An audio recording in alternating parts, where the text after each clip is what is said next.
All right, it's time to behave, act right. Okay, thank you very much. I had to get that out there because I'm really excited. Today's a very big day. My name is Michael DeLu, and I'm going to be your host today for Pull Up the Tape. Okay, let's get it. All right, I start the show off with the same way every single time. So now we're on episode, I think 12 or 13. Can't remember off the top of my head, but you feel me? I'm gonna keep working, keep grinding. I can't wait to get to episode 1,000. But anyways, before I get into those politics, I'm gonna get into this politic real quick.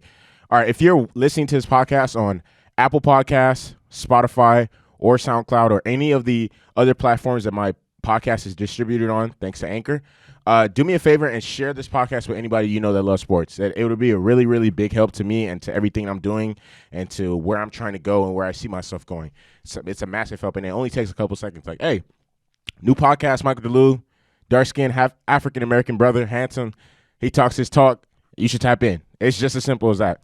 And to those of you who are watching this podcast on my YouTube channel, Pull Up the Tape, do me a big favor. And this favor only takes a couple seconds.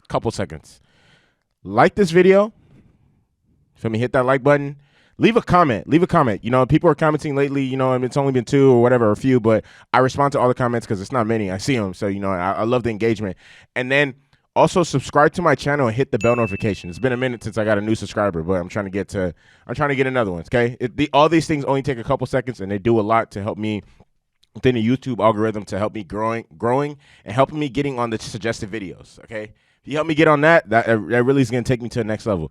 So I want to thank everybody who's supporting me right now. I really appreciate it. It's not a lot of people, but just know I'm doing what I love, and I'm not stopping until I'm where I want to get. That's 1 million subscribers. That's on a major television network, all that. Like, you know, I'm empowering myself, and I've built it. Anyways, let's get into the politics of today's episode. All right, so with the NBA set to return within a matter of a week, it's been a lot of debate and a lot of toss-up about who should get the MVP. And obviously the two front runners of the MVP are LeBron James and Giannis Antetokounmpo, okay? So I'm here to set the record straight because I was just seeing a lot of just fugazi politicking in the media. Like, just and by fugazi, I mean just false, obviously bias-driven, narrative-driven, like, debates. And it's honestly disgusting. And I think the biggest ones that I see, and just like it, honestly, for anybody who's claiming LeBron should get the MVP, you're stupid. You're stupid. LeBron does not deserve the MVP. You're stupid. And if you're using the argument that, oh, he's 35, it's the 17th season, so what? So what? This isn't a lifetime achievement award or a career award. It's what have you done from October of 2019 on the basketball court to the end of the regular season, which is going to be August of 2020, okay? That's it. It doesn't matter how old you are or any of that, okay? And with that being said, obviously the logical person to give it to is Giannis, okay? Like, honestly, the arguments for LeBron James are just so weak and just like just idiotic. It just really makes no sense. Look, so this past week, Damian Lillard, Anthony Davis, and Frank Vogel have come out and said Bron deserves the MVP, okay? Whatever. Obviously, Frank Vogel's only doing that because, you know, he's a biased party. Anthony Davis is only doing that. He's also a biased party. I'm actually a little surprised about Dame Lillard that he said that. But, hey, maybe he just has a lot of respect for Bron. But what I've seen a lot in the past week, because, you know, like I said, the NBA is coming back soon. And, you know, they're starting to bring up these debates. You know, ESPN has debated on it for, like, the First Take, and Get Up has debated on it for the past 3 days in a row. Yeah, who doesn't get tired of seeing that? But that's why I'm telling y'all, stop tapping in with these fugazi shows, man. Rock with me. But anyways, the media is honestly trying so hard to make it seem close. But the fact of the matter is, Giannis is averaging 30, 14, and 6. 30 points, 14 rebounds, and 6 assists. And he's shooting 55% from the field and 31% from 3. Okay? Before this whole Corona nonsense happened, he had his team on course to win about 70 games. And not only is he one of the favorites for not one of the favorites, he's the front runner for the MVP. He's also probably the favorite for the defensive player. He's for the defensive player of the year. He's the best player on the offensive side of the ball as well as defensive side of the ball. The Bucks rank top 5 in every defensive metric now, like for this season as well as in NBA history. The Bucks before the pandemic was happening were having one of the greatest seasons in NBA history. Okay, history for teams, history. Not just that season, history. The only question, honestly, to me, the question is not, is Giannis going to win the MVP? Is it going to be a unanimous? Is he going to be the second unanimous MVP after Steph Curry? But he won't, because I know LeBron will get some first place votes. So, yeah. So, Giannis is not going to get the, this is nonsense. Why are they clapping for these dudes? But anyways, I'm watching the Chelsea game live, and Liverpool is walking out of their tunnel, and they're being clapped for and surrounded by the Chelsea FC, whatever. But I don't care about that. Back to my argument with Giannis. Giannis has a better PER. He's the better defender. Again, his team has the better record. And in terms of PER, for those of you guys who don't know, PER takes everything into consideration: a player's points, rebounds, assists, blocks, defensive stats, offensive stats, win shares, all that. And in the history of the NBA, there's only been 3 players who've had a higher PER, like 3 seasons from 3 players that have had a higher PER than what Giannis has today. And that's Michael Jordan. I can't remember what year. I can't remember the exact years, but these are each single seasons. Michael Jordan had 1 season higher than what Giannis's PER is. Wilt Chamberlain had 1 season higher than what Giannis's PER is, and LeBron James had 1 season higher than what Giannis's PER is. I think it was probably a Cleveland season, maybe his first or second MVP that he had a higher PER than Giannis. But other than that, nobody. Okay, Giannis is carrying the Bucks. They blow teams off the map, and he only plays 30 minutes a game. Like, come on, man, come on. Like, and this whole. Look, the fact that LeBron even has Anthony Davis on his team should just take him out of MVP consideration.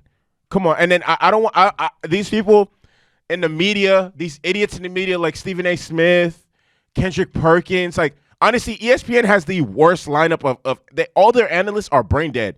The arguments and their logic is just so flawed. And Kendrick Perkins on national television said, "Oh, if you take LeBron, if you take Giannis off the Bucks, they're still a playoff team." Are you crazy? What? In the NBA, they're a playoff team without Giannis?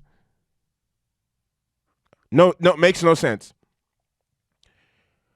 And the thing. Okay, for those who say, okay, LeBron's team is the number one in the. I'm a very unbiased. I'm a Laker fan. I'm a Laker fan. For those of you who don't know, I was raised in Los Angeles, California since I was the age of 3. My earliest childhood memories are watching the 2000 Lakers when Kobe and Shaq win their first championship together. I vividly remember sitting in my dad's lap watching this. And I've said this multiple times because that's literally where my childhood starts. And that's how I knew sports was going to be a very big part of my life. Because like when I just think back to my earliest childhood memories, all I can remember is sitting in that 1-bedroom apartment watching the Lakers play the Sixers in 2000. But anyways, I'm a Laker fan, okay? I'm a Laker fan.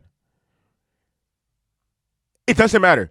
LeBron, can you imagine if Giannis had somebody as good as Anthony Davis on his team? Can you imagine what his team would look like? Look how good they already are with just him and Chris Middleton. Imagine if he had somebody as good as Anthony Davis. Imagine if he had somebody as good as Jimmy Butler on his team. Come on now. For real? Bro, come on now. I've given concrete facts, evidence as to why LeBron does not deserve this. LeBron is deserving of it in a normal season. If Giannis wasn't doing what Giannis is doing now, maybe I could give it to LeBron. But no, Giannis is a dog. He's that guy. The reason why Giannis is so dominant is because he's Nigerian. He's not Greek. That's nonsense. Giannis is Nigerian. Okay, for those of you who don't know, now you know. But to get back into the politics, it makes no sense. It's not even the media is trying. The media is doing whatever they can to make it seem like it's close and to make it seem fair and just X, Y, and Z. But nah, it's honestly not close or it's not close at all, honestly.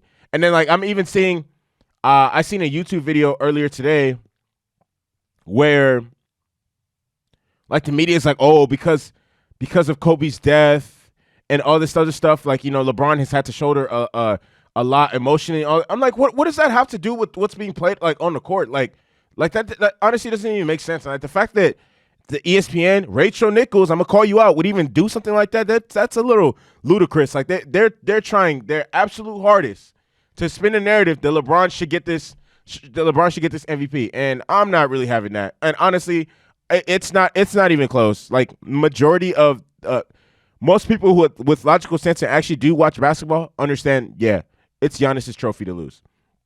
And here's the thing.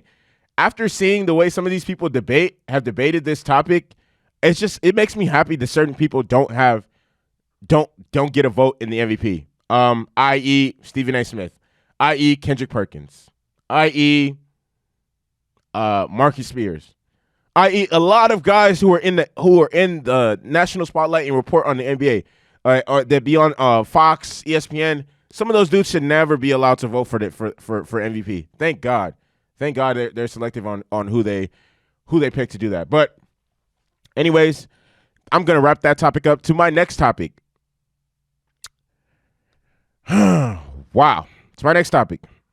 So the NFL and the Players Association have come to an agreement on several terms, but some of them haven't actually been discussed or solidified. One of the terms being there will be no preseason. So the preseason, as of today, is officially canceled. No preseason, no. I don't know if that's going to be a indefinite thing moving forward, or just because of the coronavirus pandemic that's happening now. But as of right now, there's no preseason for the foreseeable future. For this season. And the players got what they wanted with that, because they got to limit. Yeah, honestly, they got what they wanted with that. Another thing that was ironed out is the roster size. So the roster size is going to go from 90 players at the start of training camp to 80. So teams have to start with 80 and then dwindle their way down to 53.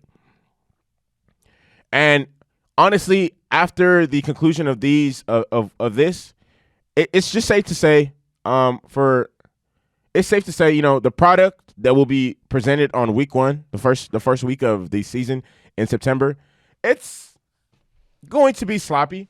I mean, with no training camp and no actually live reps playing against other teams, and they're trying to take each other's head off, the product that the NFL is going to put out is going to be a little sloppy.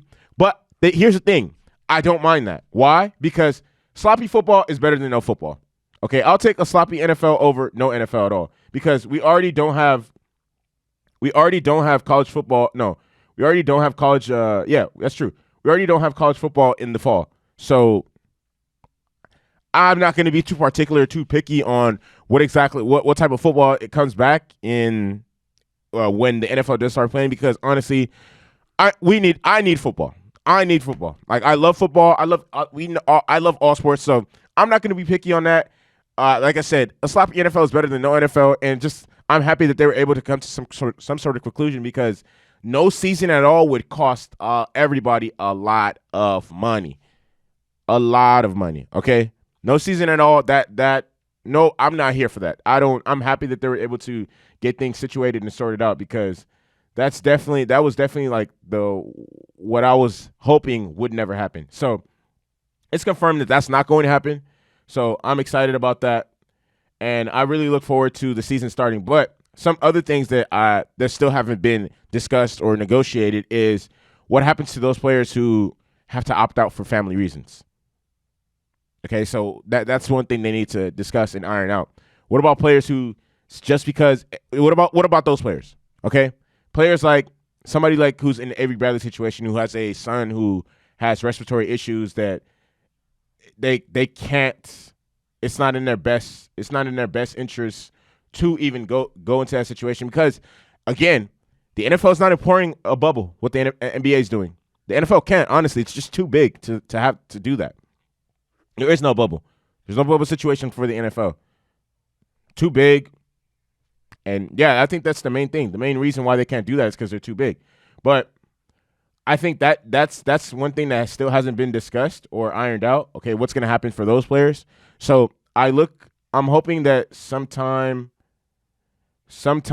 this week, later this week or early next week, you're able to hash out, okay, exactly how that is going to get situated, how that's going to get figured out, because just because of this stuff has been implemented doesn't mean every player is going to opt in, because some players honestly can't afford to, and they don't want to continue to put their families, any member of their family at risk. And why? What's the point? It's not worth it. It's just not in their best interest to even do something like that, because it just isn't. Like, I mean, you can't really sugarcoat that. It isn't in their best interest. So that happened earlier this week, and another thing that I would like to say and touch on is, no, that wasn't a foul.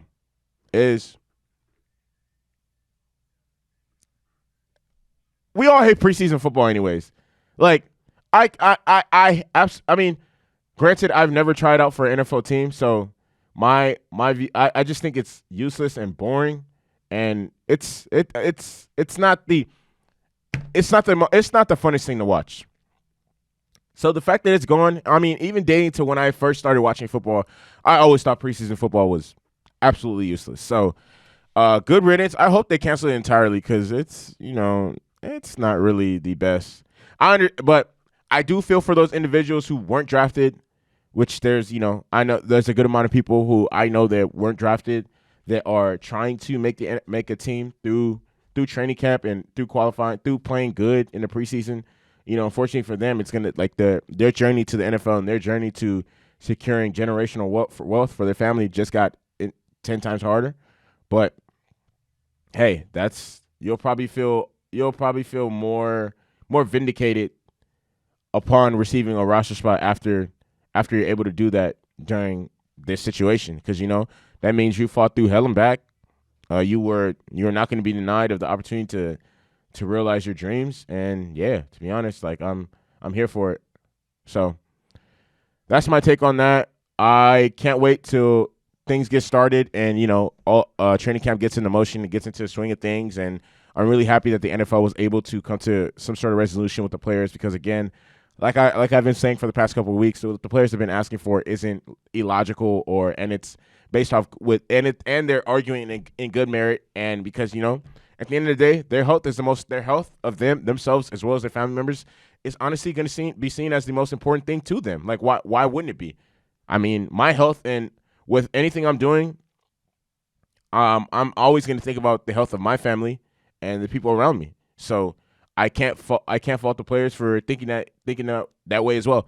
I mean, just because they make millions of dollars don't mean anything if you're like, nobody's ready to make millions of dollars. That means you're going to put your family in jeopardy. Well, most logical people won't. So I commend that, and I'm really excited and happy for that. So to my last topic of the day before I wrap up my podcast. So about a week ago, the deadline to sign long-term deals passed, and the Dallas Cowboys were not able to come to terms with Dakota Prescott. Cowgirls. Sorry about that. I said Cowboys. No. The Dallas Cowgirls were not able to come to terms with Dakota Prescott on a long-term deal to stay as their franchise quarterback. But despite that, he's going to make $30 million a year. No, $30 million this upcoming season while playing under the franchise franchise tag. And here's my thoughts on that. I'm happy for him because he hasn't been paid. I'm not going to say he's been grossly underpaid his entire career because of the simple fact that, and it's not by choice. It's because, like, let's be honest, he was drafted in the 4th round, so he got a 4th round contract. Like, I understand a lot of people say, oh, he's been underpaid X, Y, and Z, but hey, that doesn't really matter. Like, that's not the Cowboys' fault that he was drafted in the 4th round. Like, if the Cowboys wanted him that bad, if any other team wanted him that bad, they would have drafted him in the 1st, 2nd, or 3rd round. So he would have got one of those contracts, but he wasn't. So That's not the Cowboys' fault. And for those people who use that logic, I'm just like, hey, no, like he got what he deserved. I mean, unfortunately for him, he was able to outplay it, but the Cowboys are not in any Cowboys don't have to restructure your deal until it's up. So, I mean, and yeah, he was obviously he was making like $600K a year, which is a lot of money to somebody like me or you who's watching this, but for a Dallas Cowboy starting quarterback, that's not really a lot of money. But again, like I said, he was drafted in the 4th round, so he got that's around the how much people who are drafted in the 4th round make. Even the $30 million that he's getting paid to play for this year, I think is way too much. I wouldn't pay him that. I don't even think he's worth that. I mean, he's a good quarterback. He's not a great quarterback. I think great quarterbacks should get that type of money, but he is not a great quarterback. He's a good quarterback at best. I mean, we've seen him fold in a lot of high pressure situations. For example, playoff game against the Rams, didn't show up. Final game of last season against the Eagles, didn't show up.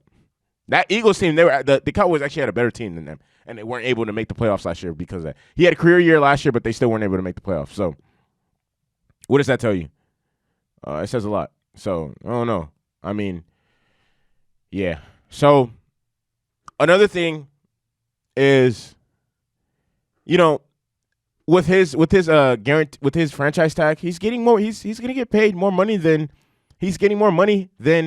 Derrick Henry is getting in terms of guaranteed dollars.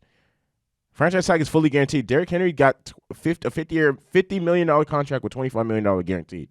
And I'm not even going to get into how dysfunctional I think the Titans are as an organization. They're clueless as well. But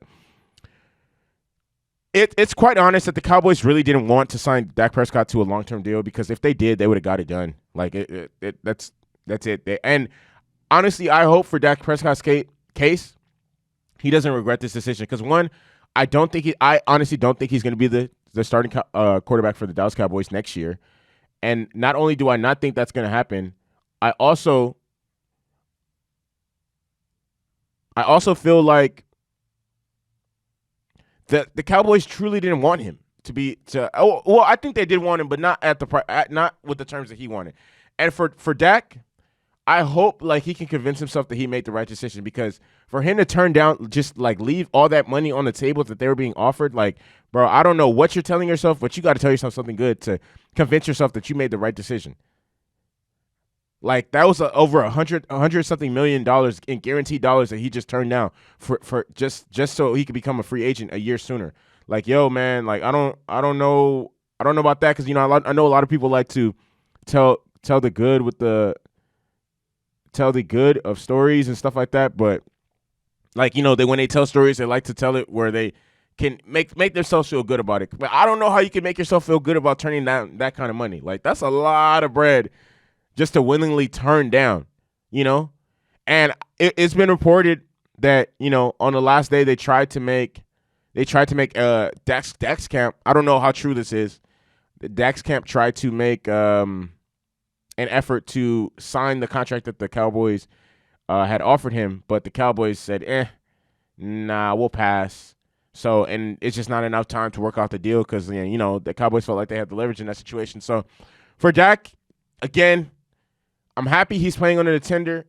I keep saying tender. I don't know why I keep saying tender, but I'm happy he's playing under the tag and he's getting money. He's going to be getting more money than he's made his entire career, and more money this season than he's made his entire career. But at what cost?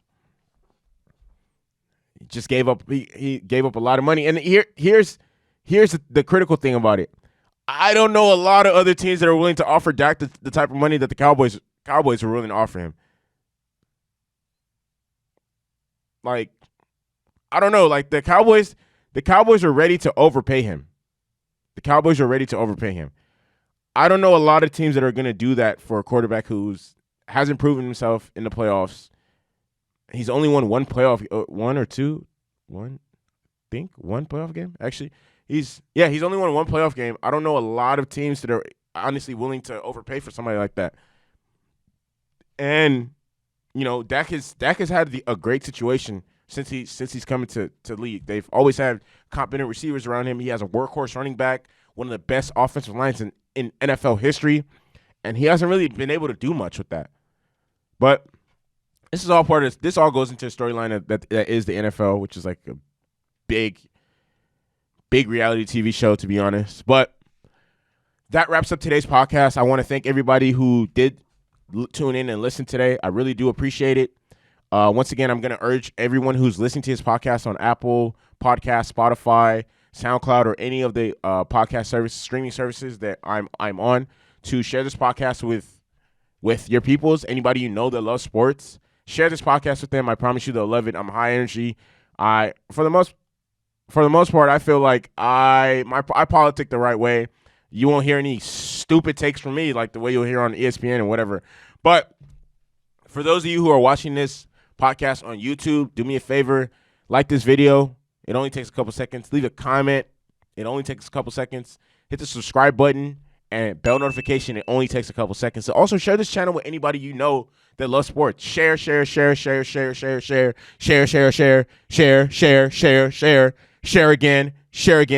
and keep sharing.